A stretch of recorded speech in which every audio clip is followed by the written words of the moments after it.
తనకు తానే ఫైన్ వేసుకున్న జడ్జి, కన్నీళ్లు పెట్టించే చిన్నారి కథ. అమెరికాలో ఓ 15 ఏళ్ల బాలుడు ఓ దుకాణంలో దొంగతనం చేస్తూ పట్టుబడ్డాడు. కోర్టుకు తీసుకెళ్లగా, నువ్వు నిజంగా ఆ బ్రెడ్ దొంగిలించావా అని జడ్జి అడిగాడు. దానికి కుర్రాడు తలవంచుకొని అవును అన్నాడు. న్యాయమూర్తి ఎందుకు అని ప్రశ్నించారు. నాకు ఇది అవసరం అని బాలుడు బదులిచ్చాడు. డబ్బుతో కొనుక్కోవచ్చు కదా అని జడ్జి అడిగారు. నా దగ్గర డబ్బు లేదని చిన్నారి సమాధానం ఇచ్చాడు. మీ ఇంట్లో ఎవరినైనా అడగాల్సింది అని న్యాయమూర్తి అన్నారు. దానికి బాలుడు స్పందిస్తూ, నాకు నాన్న లేరు, అమ్మతో ఉంటున్నాను, ఆమెకు ఆరోగ్యం బాలేదు, ఉద్యోగము లేదు, ఆమెకు ఇవ్వడానికే నేను ఈ బ్రెడ్ దొంగిలించానని చెప్పాడు.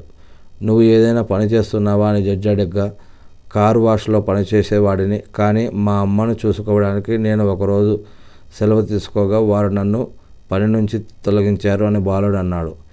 మీరు ఎవరినైనా సహాయం ఎందుకు అడగలేదు అని ప్రశ్నించారు. నేను 50 మంది దగ్గరికి వెళ్ళాను, కానీ ఎవరూ నాకు సహాయం చేయలేదు, అందుకే నేను ఈ నిర్ణయం తీసుకున్నా అని అబ్బాయి చెప్పాడు. ఇది విన్న న్యాయమూర్తి, దొంగతనం తప్పు, కానీ ఈ నేరానికి మనమంతా బాధ్యులం. నాతో సహా ఇక్కడ అందరూ దోషులే, కాబట్టి నేను కోర్టులో అందరికీ $10 జరిమానా విధిస్తున్నాను. బాధ్యులం కాదనుకునే వారు చెల్లించకుండా వెళ్ళిపోవచ్చు అన్నారు. మొదట జడ్జి $10 తీసి పక్కన పెట్టారు. ఆకలితో ఉన్న బాలుడికి సహాయం చేయకపోగా పోలీసులను పిలిచిన ఆ దుకాణానికి $1000 ఫైన్ వేశారు. దీంతో బాలుడితో సహా కోర్టులో ఉన్న వారంతా కన్నీళ్లు పెట్టుకున్నారు. బాలుడు జడ్జి వైపే చూస్తూ నిలబడిపోయాడు. జడ్జి కళ్ళు తుడుచుకుంటూ బయటకు వెళ్ళిపోయారు.